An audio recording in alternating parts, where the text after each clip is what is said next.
নমস্কাৰ, পূজাপ্ৰিয়া চেনেললৈ স্বাগতম। আজি আপোনালোকলৈ লৈ আহিছোঁ আমি কেনেদৰে চকুৱা ধান বহাওঁ। লগতে আপোনালোকৰ মৰম আৰু আশীৰ্বাদ দিব বুলি আমি আশা ৰাখিলোঁ।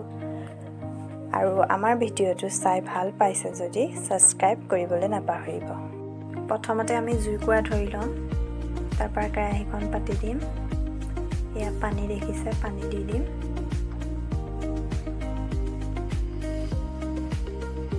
সৰহকৈ দিব লাগিব পানীখিনি। অলপমান কুহুমীয়া হ'লেই আমি ধান দিম। 4 মুঠি প্ৰথমতে দি ল'ম। পানীখিনি খালি অলপ কুহুমীয়াকৈ হ'বলৈ দিব।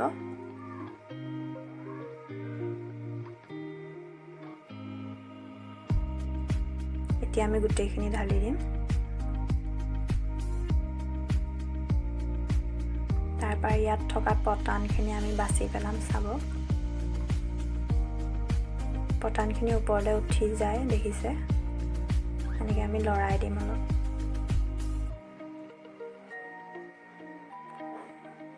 এয়া দেখিছেনে, ধুনীয়াকৈ পতানখিনি আমি বাছি ল'লোঁ। ওপৰলৈ অহা পতানখিনি জুই একেৰাহে দিব, আৰু জেংখৰি জুই হ'লে বেছি ভাল হয়।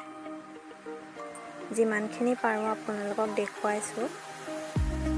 এয়া হৈছে আৰু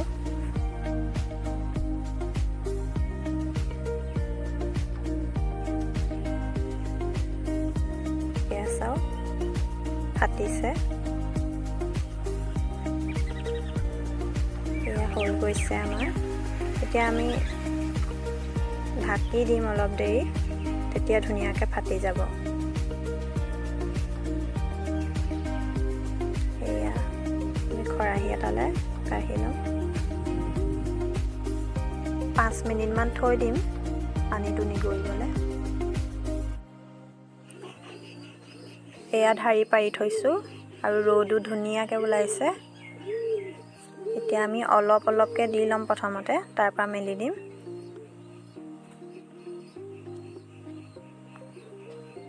পূৰা গৰম হৈ আছে যিহেতু আমি বাৰী এটালৈ এনেকৈ মেলি দিছোঁ। এয়া চাওক, ওচৰৰ পৰা দেখুৱাইছোঁ ইমান ধুনীয়াকৈ ফাটিছে।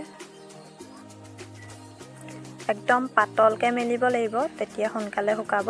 আৰু এৰো দিয়া হ'লে বেছি ভাল হয় চকুৱা চাউল খাবলৈ। এয়া চব কিমান পাতলকৈ মেলিছোঁ। এয়া শুকাইছে আৰু অলপ দেখিছেনে। এইবাৰ লৰাই দিম আকৌ এবাৰ। এয়া লৰাই দিছোঁ এবাৰ। 2 নম্বৰ বাৰ আমি লৰাইছোঁ। এয়া ধান ঢাৰিটোত লাগি থকা ধানখিনি এৰুৱাই ল'ম এনেকৈ আৰু গোটাই ল'ম। দেখিছেনে, লাগি যায়, বহুত আঠা যিহেতু। এনেদৰে এৰুৱাই ল'ম।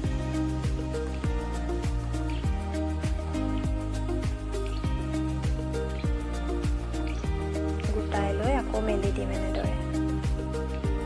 আপোনালোকেও এনেকৈ বহাই চাবচোন চকুৱা ধান, বহুত ভাল লাগে খাই, কোমল চাউল। এয়া আমাৰ হৈয়ে গৈছে। 12:30টালৈ আমাৰ ধুনীয়াকৈ হৈ গ'ল। এয়া হৈ গৈছে, মায়ে টেষ্ট কৰি চাব এতিয়া। হৈ গ'ল আমাৰ চকুৱা ধান। এতিয়া আমি খৰাহী এটালৈ থৈ দিম, পাছত ঢেঁকীত খুন্দিম। আপোনালোকে যদি আমাৰ ভিডিঅ'টি চাই উপকৃত হৈছে, তেতিয়া লাইক, কমেণ্ট, ছাবস্ক্ৰাইব কৰি দিব। ধন্যবাদ।